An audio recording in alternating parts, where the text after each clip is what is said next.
Bonjour à tous, c'est Ophélie, bienvenue dans cette nouvelle vidéo dans laquelle vous allez découvrir les composantes de l'estime de soi et comment elle se construit et se consolide au quotidien. Avant toute chose, n'oubliez pas de vous abonner à ma chaîne, suivez-moi aussi sur Instagram, sur Facebook et sur mon site internet.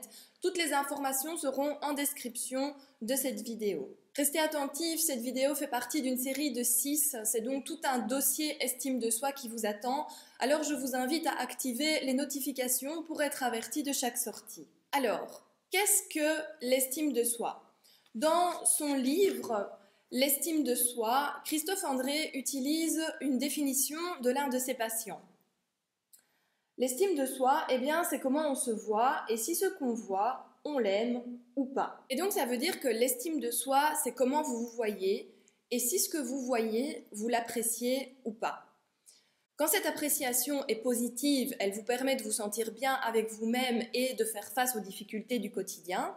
Quand elle est négative, ça peut vous faire souffrir et perturber votre vie quotidienne. Comme je vous le disais dans la vidéo précédente, dont je vous mets le lien en description, il existe beaucoup de termes pour parler de l'estime de soi.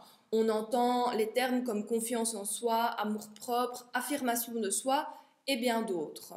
En réalité, tous ces mots qui sont utilisés désignent des aspects de l'estime de soi. Et parmi tous ces aspects, on retrouve 3 ingrédients. La confiance en soi, la vision de soi et l'amour de soi. Premier ingrédient, l'amour de soi. C'est l'ingrédient le plus important. Réussir à vous aimer malgré vos défauts, vos limites, vos échecs. En fait, c'est juste réussir à considérer que vous êtes digne d'amour et de respect.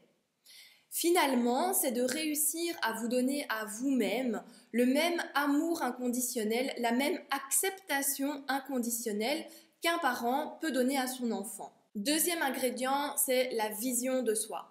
C'est le regard que vous portez sur vous-même. C'est l'évaluation que vous faites de vos qualités et de vos défauts. Il s'agit donc d'une vision subjective qui n'est pas la réalité, mais simplement une conviction profonde que vous avez d'être porteur, porteuse de qualités ou de défauts. Une personne peut ainsi se sentir complètement incompétente alors que son entourage la voit comme quelqu'un de doué, ou une autre va se voir grosse et laide alors que la réalité est tout l'inverse. Quand votre vision de vous-même est positive, bien évidemment, elle devient une force intérieure. Par contre, quand elle est négative, limitée ou timorée, elle va vous faire perdre du temps avant d'oser être vous-même, d'être sûr de vos capacités. Troisième ingrédient, c'est la confiance en soi. C'est le fait de pouvoir penser que vous êtes capable d'agir de manière adéquate dans les situations importantes.